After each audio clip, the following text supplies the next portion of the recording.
Je suis venue parler à mon premier amour, en fait, que j'ai rencontré donc, il y a 14 ans et qui est devenu par la suite mon meilleur ami. D'accord. On s'est écrit pendant 10 ans, parce qu'on habitait assez loin l'un de chez l'autre. Et donc, il y a 5 ans, on s'est perdu de vue. Complètement. Complètement. Vous n'avez été qu'amis. On a été amoureux, disons, lorsqu'on était adolescents. Ouais. Voilà, très très jeune, on avait 16 ans. Et puis ensuite, on est restés amis pendant très très longtemps. Ce garçon s'appelle Diego. Très joli prénom. Et selon vous, c'est quelqu'un que vous n'avez pas vu depuis 5 ans, mais qui est essentiel à votre vie aujourd'hui. Oui, complètement. Oui. Je l'ai jamais oublié.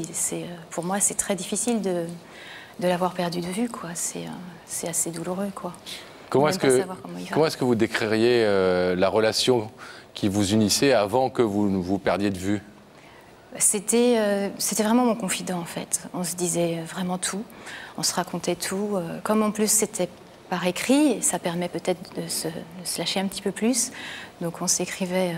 moi, quand je lui écrivais, c'était comme écrire sur mon journal intime, quoi. Je lui ouvrais mon cœur totalement.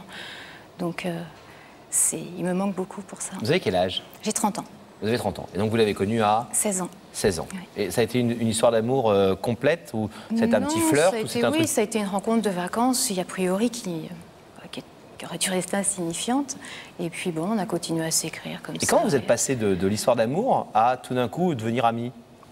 Parce qu'on était loin, on était jeunes, et puis c'est vrai que rapidement on s'est dit que ça n'avait pas forcément de sens de continuer à s'écrire des lettres d'amour et tout. Et pourquoi est-ce que vous avez voulu qu'on l'invite ce soir sur ce plateau?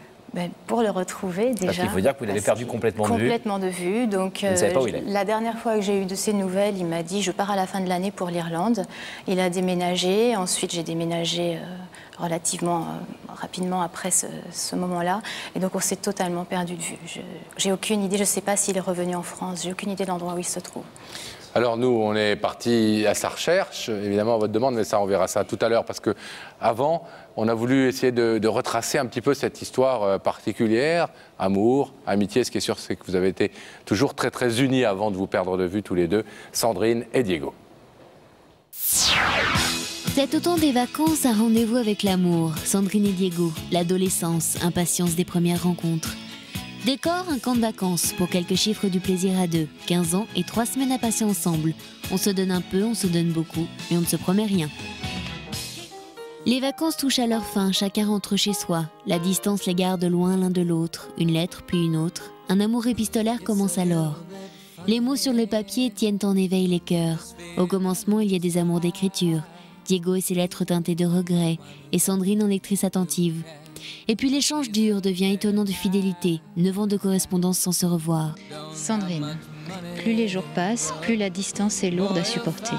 Je suis prêt à attendre le temps qu'il faudra, mais je sais qu'un jour nos chemins se croiseront à nouveau. Tu me manques, tu es mon réconfort, je rêve du grand amour avec un grand A. Des rêves au-delà des feuilles de papier qui s'échangent par téléphone. C'est une intimité profonde et réelle qui s'est installée, même s'il se voit très peu.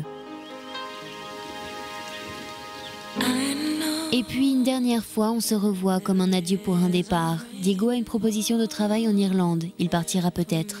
Sandrine continue son chemin, déménage à son tour et met au monde une petite fille. Et toujours dans un coin de son cœur reste Diego, Diego parti ailleurs. Les slows d'été peuvent bien passer, un seul demeure, celui de leur première rencontre. Il faut se rendre à l'évidence, pour Sandrine cet amour d'adolescence était bien peut-être l'amour de toute une vie. Alors aujourd'hui, une femme ne veut plus écrire, mais veut tout dire. Diego, libre dans sa tête, derrière sa fenêtre, s'endort peut-être. Ce soir, une femme a rendez-vous avec l'homme de sa vie. Va-t-il être au rendez-vous ?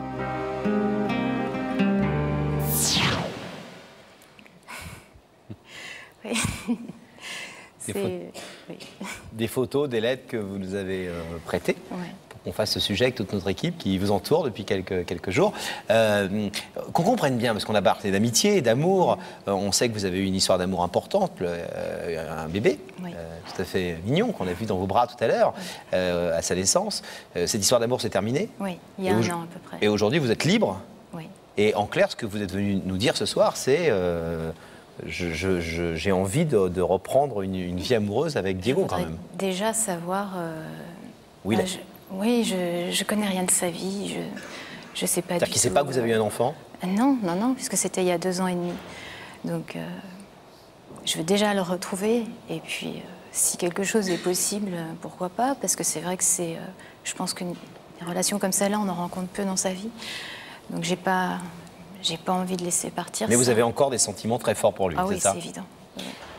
Pendant 5 ans, vous n'avez pas cherché à le revoir, même si vous aviez perdu sa trace, mais vous n'avez pas fait de recherche particulière? J'en ai fait beaucoup. Fait beaucoup. J'ai cherché partout. Ses parents ont déménagé, donc j'avais plus aucun contact. J'ai appelé toutes les personnes qui portent le même nom de famille. Je m'excuse auprès de ces personnes qui habitent dans la région de Laval. J'ai dérangé tout le monde pour essayer de le retrouver. J'ai retrouvé aucune personne de sa famille. Et voyant que j'étais à bout de ressources, je vous ai contacté. Alors nous, ça fait quelques semaines, Pascal, hein. Peut-être raconter un petit peu. Qu'on le recherche. On l'a retrouvé, on peut le dire, déjà. On l'a retrouvé. Et Rebecca, qui n'hésite jamais à aller par Mons et par Vaux, vous le savez, pour porter les invitations de Il n'y a que la vérité qui compte. Elle est allée en Irlande. Rebecca, elle est partie en Irlande pour rencontrer Diego. Regardez. Comme vous le savez, dans Il n'y a que la vérité qui compte, si nous avons une invitation à remettre, nous sommes prêts à aller de l'autre côté du monde. Aujourd'hui, je suis en Irlande afin de retrouver Diego. Et ce n'a pas été une paire de manches facile. Qui a écrit ça? Il va falloir que je me renseigne. J'ai donc la chance de me retrouver à Dublin, ville de toutes les passions. Et ce n'est pas pour me lancer sur les traces d'Oscar Wilde, mais bien pour retrouver Diego. Cela va bientôt faire 5 ans que ce jeune homme de 30 ans, originaire de la Mayenne, est venu s'exiler ici. Et comme le veut la tradition, non pas irlandaise, mais Il y a que la vérité qui compte, je suis venue lui remettre cette invitation. Excuse me, I'm looking for Diego. Bonjour, je suis Rebecca de l'émission Il y a que la vérité qui compte. Je voulais vous remettre cette invitation en espérant vous retrouver dès lundi sur notre plateau, si c'est possible. Oui, bien sûr, oui. C'est bien lui? Oui, il n'y a pas de doute. Première fois que vous le voyez depuis 5 ans? Oui. 6 ans plus même, non? 5 ans, ouais, ça va faire 5 ans. Qu'est-ce qui fait, selon vous, que pendant ces 5 années, lui non plus n'a pas, en tout cas pas réussi, mais peut-être même pas cherché à vous revoir? Ben justement, je ne sais même pas s'il a essayé, parce qu'il avait, de mon côté, en fait, quand j'ai commencé à le rechercher, je me suis rendu compte que lui, il n'avait aucun moyen de me retrouver. Pourquoi? Parce que j'ai beaucoup déménagé, mes parents aussi. Enfin, il n'avait plus aucun contact, en fait. Ma maman s'est remariée, a changé de nom, etc. Donc, il n'avait aucun moyen de me retrouver. Donc, je ne sais même pas, justement, c'est une des interrogations que j'ai, de savoir s'il a cherché à me retrouver. Alors, Rebecca est allée le voir en Irlande. Il répond, oui, sans problème, à l'invitation à se trouver sur ce plateau lundi soir. Est-ce qu'il a répondu vraiment présent? On va le savoir dans quelques petits instants. On va vous demander de rester ici totalement silencieux. Ce qu'on va vous demander également, Pascal, c'est que quand l'écran va s'ouvrir, il ne vous a pas vu depuis 5 ans, donc de rester très silencieuse, parce qu'il faut voir la surprise qu'il aura à ce moment-là. OK? À tout de suite. Dès que le rideau se sera refermé, on va demander à nos amis de la régie, Gabriel Coteau, qui réalise cette émission, de rétablir le contact avec la loge de Rebecca. Rebecca. Oui. Le sourire que vous avez prouve que vous n'êtes pas seul dans la loge, j'imagine. Je ne suis pas seule et Diego a accepté notre invitation. Bonsoir. Bonsoir. Vous êtes arrivé d'Irlande cet après-midi? Tout à fait, oui. Alors ça vous change un peu parce que vous êtes agent de réservation, pardon. C'est ça, oui. Et là, c'est vous qui avez pris l'avion. J'ai pris l'avion pour une fois, oui. Une petite pression? Ouais, un petit peu, oui, quand même. Et vous avez des idées depuis que je vous ai apporté cette invitation? J'en ai plein et puis aucune sur laquelle je me sois vraiment arrêté, donc... D'accord. Je vais vous demander de vous lever. D'accord. La vérité est au bout du couloir et vous allez suivre Sam. D'accord. Au revoir. Au revoir.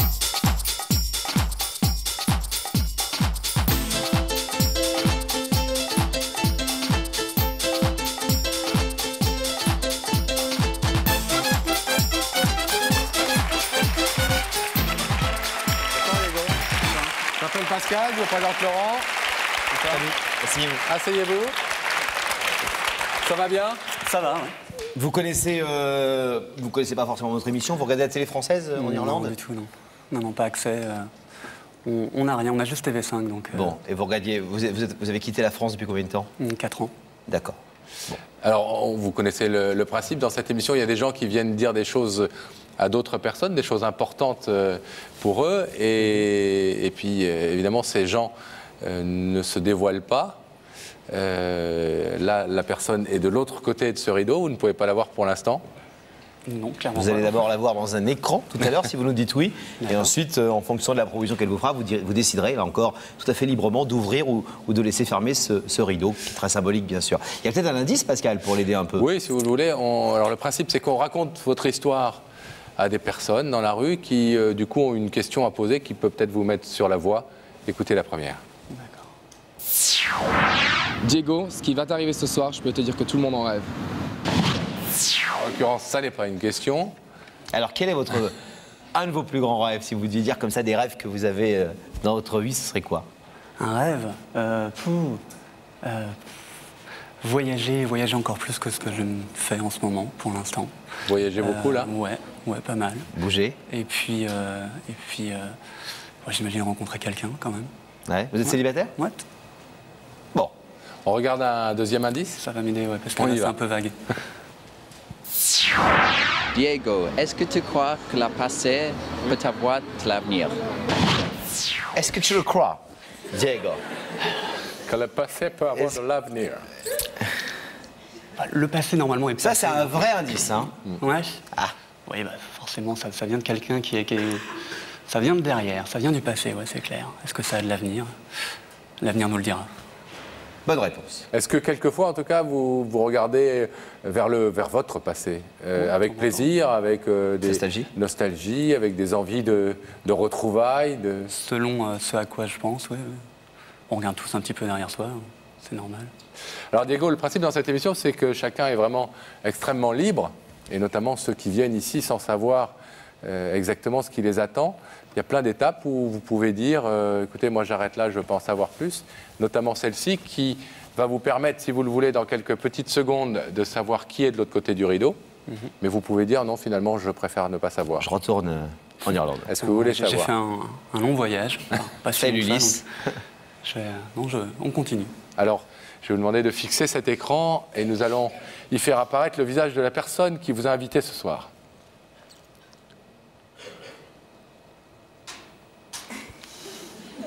Sandrine. J'y avais pensé, ouais. J'avais pensé à elle. Ça fait un bout. Elle m'entend, là. Elle vous entend, ouais. Elle vous entend et elle vous voit. Comme vous la voyez, exactement de la même manière. Dans un écran, changé. elle aussi.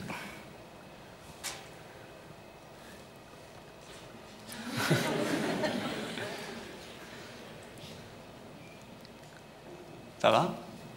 Oui, j'ai pas trop le droit de parler pour T'as pas l'instant. trop le droit. Bon, on va continuer alors, parce que là, j'ai l'impression que c'est comme un blanc ou une pause. Sandrine, ça faisait partie des personnes auxquelles vous aviez éventuellement pensé? Ouais, c'est vrai que on s'est un peu perdu de vue bêtement. Justement, quand moi je suis parti en Irlande, j'ai un petit peu parti vite et il y a des personnes comme ça que j'ai pas forcément contacté pour prévenir.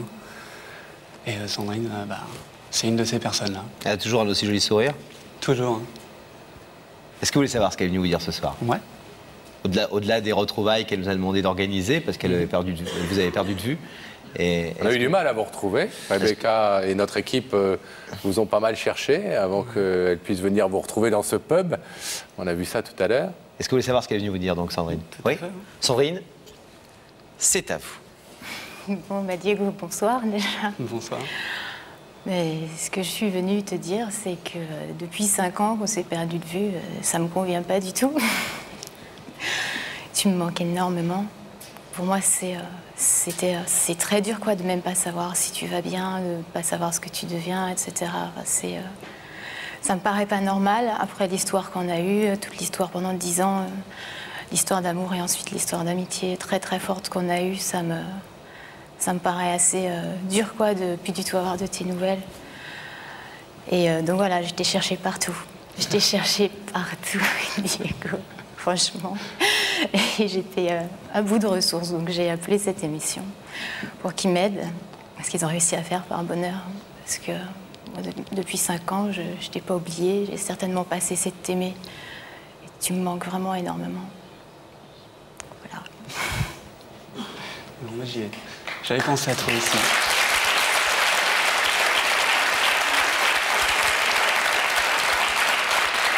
Pourtant, Sandrine, qu'il vous est arrivé plein de choses depuis 5 ans, non? Ah oui, bah heureusement. Quand je dis plein de choses, je veux parler d'une chose plus précisément qui est importante. Ah oui, je suis devenue maman. Félicitations. Merci, depuis 2 ans et demi.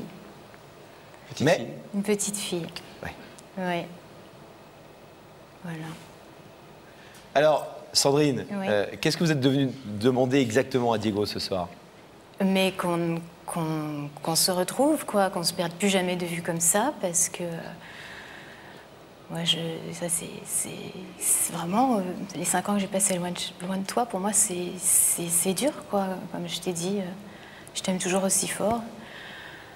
Et pour moi, s'il y a encore quelque chose de possible entre nous, faut pas le lâcher, quoi, parce que c'est essentiel dans ma vie, même si on ne s'est pas vu depuis 5 ans. C'est un peu ambigu ce que vous dites, parce que qu'on comprenne bien.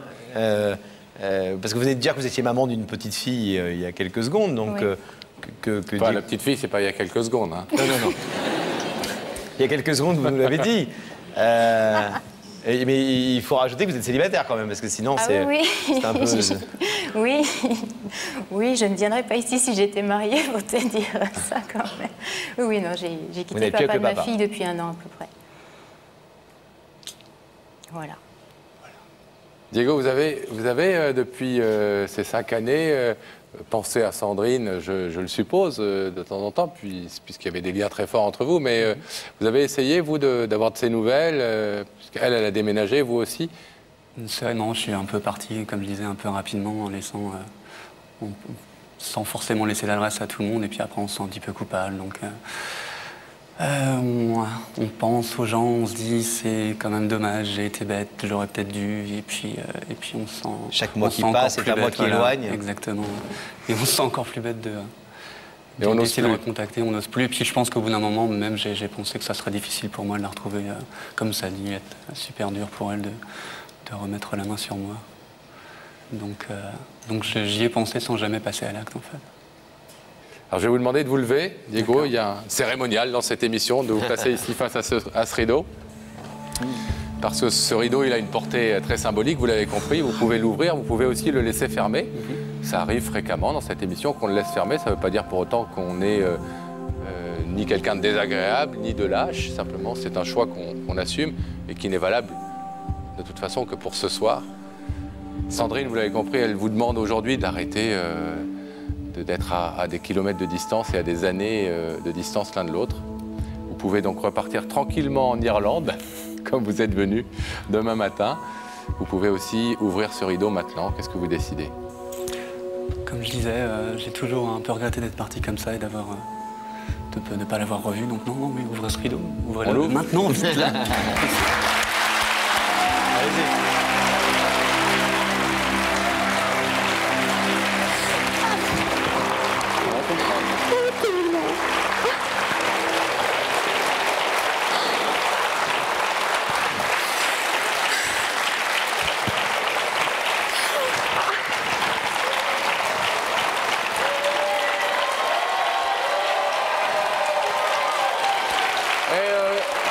Et toi, ça va? Ça va bien en ce moment, ouais.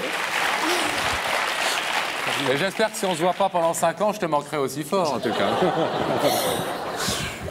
On est très, très, très content, en tout cas, d'avoir contribué à ces retrouvailles, parce que c'est vrai que grâce aux moyens qu'on peut mettre à la disposition des personnes qui nous appellent, on arrive parfois à retrouver des gens dans des contrées plus ou moins lointaines, mais en tout cas des gens qui ont disparu. Après, évidemment, c'est votre entière liberté, c'est votre vie, c'est votre choix de faire de ce que vous voulez de ces retrouvailles. En tout cas, amants ou amis, vous êtes bien beaux tous les deux. Voilà. Puis, il y a plein de choses à se dire en français, en anglais. Alors on vous laisse vous retrouver tranquillement.